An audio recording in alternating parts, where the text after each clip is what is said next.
చంద్రపూర్లో ఇంత high density tigers ఉండడం, ఇంత హై కాన్ఫ్లిక్ట్ ఉన్నా సరే ఇక్కడ కో ఎగ్జిస్టెన్స్ అని ఏదైతే అంటామో హ్యూమన్ టైగర్ కో ఎగ్జిస్టెన్స్, అది ఇక్కడ ఎక్కువ ఉండడానికి కారణం ఒకటి మహారాష్ట్ర గవర్నమెంట్ జిఆర్.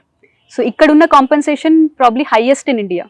ఇక్కడ ఒక పులి మనిషిని చంపితే 25 లక్షల దాకా కాంపెన్సేషన్ వస్తుంది.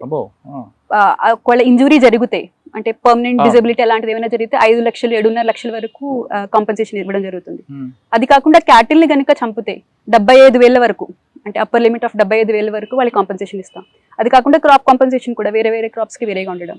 ఇంత హై కాంపెన్సేషన్ ఇవ్వడం వల్ల ఒక రకంగా జనాలలో ఆ టాలరెన్స్ పెరిగింది. అంటే క్రాప్ కాంపెన్సేషన్, క్యాటిల్ కాంపెన్సేట్ చేస్తూ ఉండడం వల్ల అది తగ్గింది. అది లేకపోతే ఏమవుతుందంటే ఎప్పుడైతే ఒక టైగర్ వచ్చి క్యాటిల్ ని చంపింది అన్న ఒక రివెంజ్ఫుల్ దాంట్లో వాళ్ళు వెళ్ళి టైగర్ ని పాయిజన్ చేసే అవకాశం ఉంటుంది.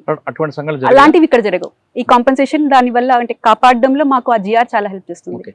చంద్రాపూర్ వచ్చిన తర్వాత మీరు ఫీల్డ్ లోకి వెళ్ళి ఉంటారు, ఎన్ని కనబడి ఉంటాయి పులులు? లెక్కలేదండి, అన్ని చూసారా? చాలానే చూసాం. పులి మనం చూడపోయిన పులులు మనం చూస్తుంది అంటారు, వాస్తవేనా? అది చాలా మంది అంటారు, కానీ మీరు చెప్పింది ఏవైతే వైల్డ్ షై టైగర్స్ అంటారు అది అంటారు. పులి మనం ఒకసారి పులిని చూసే లోపు 100 సార్లు పులిని మనం చూస్తుంది అంటారు. అది వాస్తవం. అవునా? మిమ్మల్ని గుర్తుపడతారు పులి? గుర్తుపట్టకూడదని కోరుకుంటున్నాను.